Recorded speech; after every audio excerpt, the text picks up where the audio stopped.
Jadi komitmen ya, kita harus sepakat dan amanah ya. Jangan sampai jangan sampai kita nggak ada maslahatnya ya, udah nego lama ternyata pihaknya ada yang ingkar janji atau dan sebagainya gitu ya. Nah, kemudian ada pertimbangan taktis dalam menggunakan komitmen. Ya. Jadi bisa sih komitmennya untuk mencegah. Jadi untuk mencegah kecurangan bisa ya. Misalkan kadang itu ada notaris-notaris yang nakal misalkan ya. Ya kita pinjami saja itu fotokopinya. Kalau misalkan fotokopinya udah jadi, dan kita juga harus kenal dengan notarisnya ya, kenal dan notarisnya, dan memang notaris tersebut sudah kredibel gitu ya. Nah, kita kenal dan tahu seluk-beluknya di situ. Nah, kemudian bagaimana menetapkan komitmen ya? Ya, yang pertama yaitu pernyataan publiknya bagaimana ya. Jadi misalkan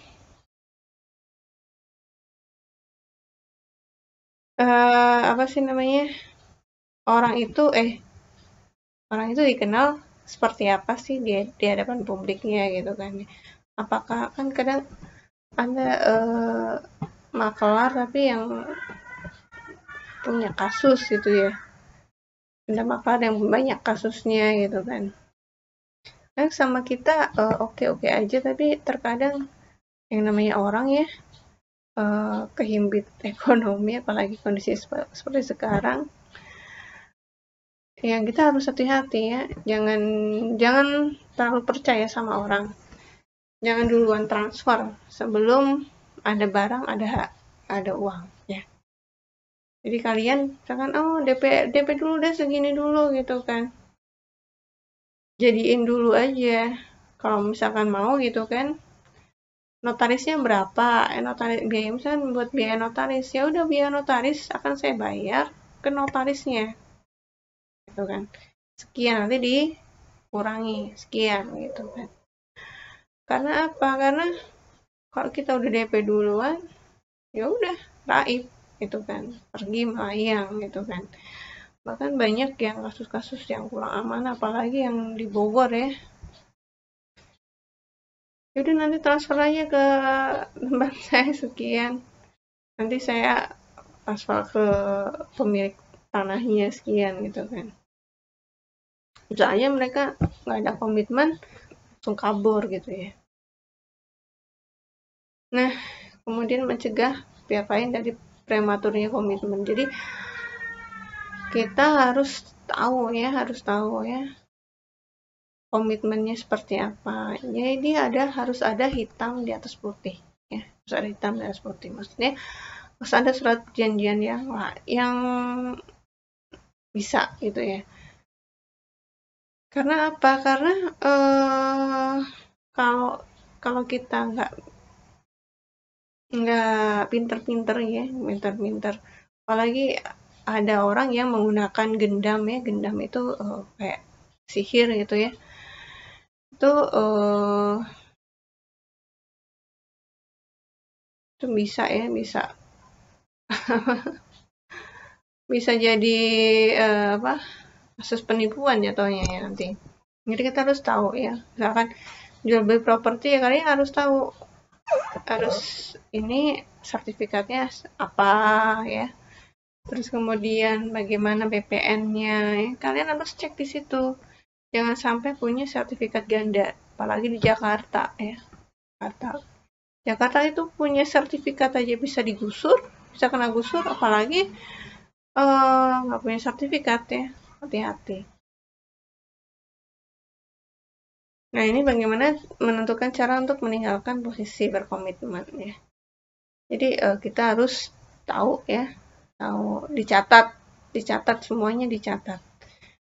Baik nomornya apa gitu kan. Terus kemudian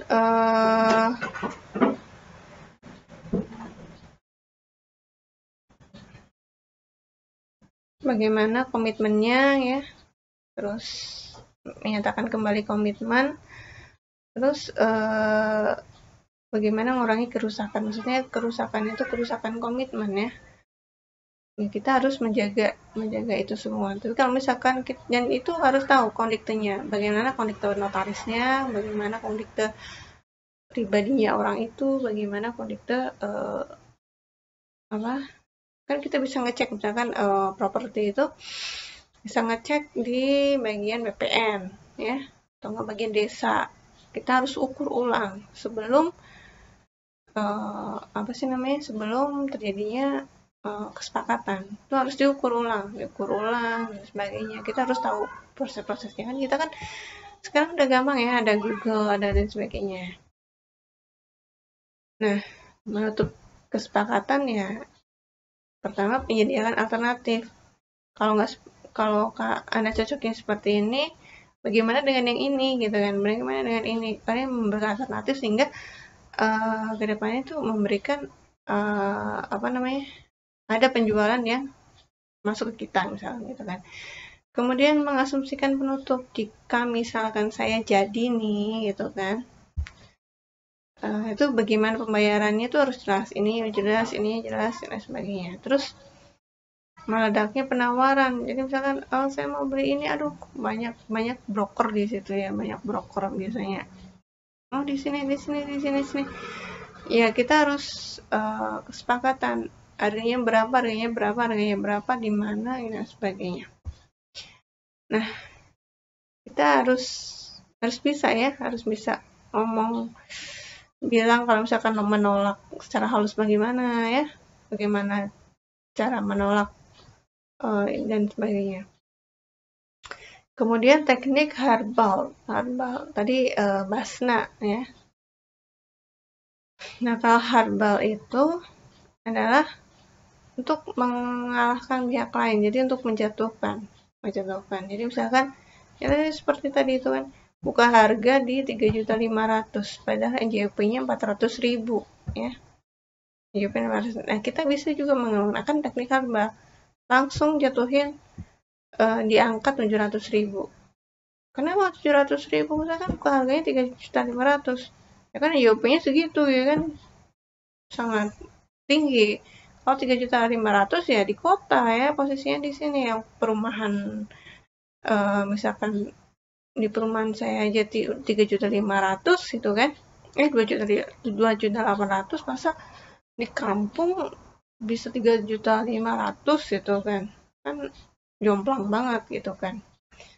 Nah, Anda harus cerdas dan seperti itu. Nah, kemudian bagaimana kalau kita menjadi titik yang negosiatornya, jadi di titik penjualnya misalkan ya. Ya, kita harus bisa juga mengabaikan taktik ya, walaupun kita menggunakan herbal gitu kan. Kita harus tahu gitu kan. Harus misalkan udah tahu nih NJP-nya berapa gitu kan. Naikin sedikit lah Mbak gitu kan, dirayu-rayu dan sebagainya. Nah, kemudian diskusi, terus kemudian bekerja sama atau menggunakan pihak ketiga ya. Kalau misalkan saya udah mentok, yaudah deh tanya aja ke misalkan ke pemiliknya langsung, mintanya harga berapa gitu. Gitu. Nah, kita harus paham ya bagaimana cara menungkik lawan itu seperti apa. Nah, kemudian ada teknik namanya bogi. Bogi itu kayak apa? Berpura-pura bahwa sebuah permasalahan kecil itu tidak penting ya. Terus, jadi misalkan mengabaikan masalah kecil gitu ya. Terus menggigit ya. Menggigit itu maksudnya sedikit-sedikit gitu kan, dia